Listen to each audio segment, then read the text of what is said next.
Let's talk about another day, obviously, that was huge, and that would be the day of the Challenger accident. Yeah.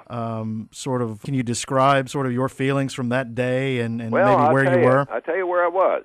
My wife and I lived down in Palm Beach Gardens, and we had a small business up in Orlando.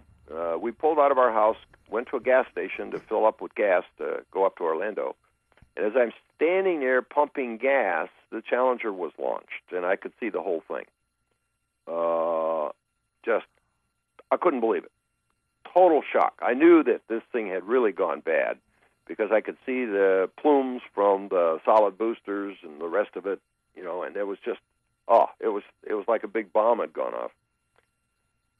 So we went back home and got the TV on and saw the television, review of that disaster, and we got back in our car and we drove to Cape Canaveral, where all the families were, to see if there was anything we could do for them. So we were there that day, and I think the next day, just to do whatever we could. It was the most shocking thing I've ever seen. That's a really, really tragic day, and of course I have my memories of it too. And I was working for my father, who was a newspaper editor at the time, and he came in to tell me that had just happened. And the amazing thing, I think, America largely wasn't watching. We had all gotten complacent with spaceflight at that point, and it brought it home just to how realistic and how dangerous and how brave an endeavor it really is for astronauts to go to space. There is risk. People tend to downplay the risk after we've had a few successful flights. We went through the same thing in the Apollo program. Along towards, our flight was a little different because we were the first really scientific flight in the program, and we did get a lot of attention. But there was no question that the interest in the country was dropping very quickly as we got up to Apollo 16 or Apollo 17.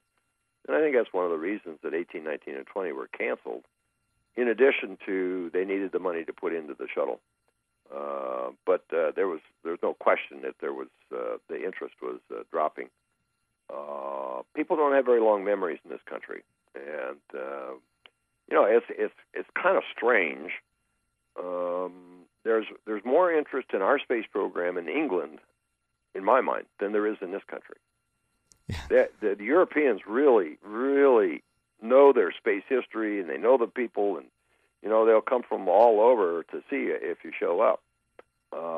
In this country, it's a little bit different. Do you think maybe we just take it for granted, sort of the way I think so. we took risk for granted with Challenger before the Challenger? Yeah, I think so. Of course, the interest peaked again when we had the next accident, but the shuttle. I think people think that the shuttle is like an airplane. You just take off and you come back and all that. And it's a pretty risky business. As a matter of fact, in my opinion, the shuttle is a lot more risky than Apollo was. Yeah, the Saturn V itself was certainly an extremely reliable launch vehicle, and the shuttle is very tricky. It's a very complicated machine. Well, I think in my opinion, the basic architecture of the shuttle lends itself to being more risky. See, we had centerline thrust on the Saturn V. If we lost, as a matter of fact, I think it was on Apollo 8, they lost the center engine, and they kept going. Okay, it took them a little longer to get into orbit, but everything was on. It did what it was supposed to do. If you lose one engine on the shuttle, you're done. You can't recover from that. And that's part of the problem. When I say it's risky, everything has to work on the shuttle. With us, we could lose an engine and still keep going. Yeah, that's amazing. All boils down to basic design. Yeah, that's right. Of course, we had back in those days, and a lot up in your area there, over in Huntsville. We had a group of engineers and designers that really knew what they were doing, and they basically designed the thing, the first one, and built it. I'm always impressed when I look back at the history of that, of how fast they were able to assemble all of that in such a short time. It's just really amazing that they went from concept to design to actual flight in just an amazingly short period of time. They actually built and flew the first one in about 6 years. Yeah, that's phenomenal. It really is phenomenal. Big. Listen, I'm going to change directions just a little bit here. At Columbus State University, at the Coca-Cola Space Science Center, which is owned and operated by the university, we have what's called a Challenger Learning Center, which I'm sure you're familiar with these. There's a network across the United States of these Challenger Learning Centers. Sure. They're a educational facility set up by the families of the Challenger astronauts as a living legacy for them. Mm-hmm. Tell us what you think are the most valuable aspects of educating children about the space program, both in the Apollo era and in the shuttle era. Well, in my mind, the discussion about getting kids excited about space and teaching them about space and what's happened and where we are is just the foundation for getting those kids to go to school. I think the most important thing out of the space program is the motivation that it gives to young kids to go to school, to stay in school, and to do well in school. If they, because, well, it used to be anyway. A young kid would say, I want to be in the program. I want to be an astronaut. I want to be working with NASA. I want to be somewhere in NASA.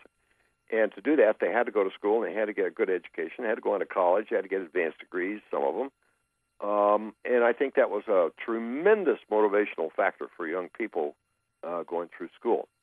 That situation has changed a little bit now, but the Challenger Centers and the Sally Ride organization, there are several of those out and around that do a tremendous job of motivating young kids, not just for space, but for advanced education, and I think that's wonderful. As a matter of fact, one of my functions down here is as chairman of the Astronaut Scholarship Foundation, and we give out scholarships to the best and the brightest. We pick the top 0.1% of the students in junior or senior year, and we give them a really, really nice scholarship check to help them get through school and to help them get on through school, because we are convinced that only that top level of student, out of that group is going to come the people who are going to do all these things for us in the future. Not just your run-of-the-mill student, but the ones who are really on top. So there's no question, education is absolutely critical to what the country does in the future. And it's not just a question of getting lots and lots of kids through school. It's a question of getting them through school well prepared for the future. Yeah, I'm very glad you mentioned the astronauts. Don't get me on my soapbox. I want you on your soapbox. That's exactly where we want you, because that's the endeavor that we participate in every day at the Coca-Cola Space Science Center, is to do exactly what you said, is to try to inspire the next generation of scientists and engineers, but more than that, to be able to use children's natural curiosity and excitement about space to get them to simply learn as much as they can and do as well as they possibly can in school. Exactly. We give our scholarships only to science and engineering students. We're not interested in philosophy, politics, economics, that kind of stuff. We're really concerned with the bedrock engineering and science that needs to be done. That's not to say that the other disciplines are not just as important. It's just that we're oriented towards science and engineering, so that's the direction we go. And I just want to share with the radio audience the fact that that your visit here is in the name of the Astronaut Scholarship Fund, and some of the proceeds from your visit are going to be going to that scholarship fund. So a tremendously great program, and we're really proud to be able to help support that and to help publicize that here on the radio today. Well, thank you very much. This year we're going to be giving out 25 scholarships at $10,000 each. Yeah, that's fantastic. As the parent of a college student who is in engineering, we'd like to thank you for making those kinds of opportunities available to our students. Yeah. Well, as you know, the name of the game to do that is to raise the money. So a lot of us are very busy doing that. And again, we're very happy to help participate in that too. Well, I'm looking forward to seeing the center too. That's great.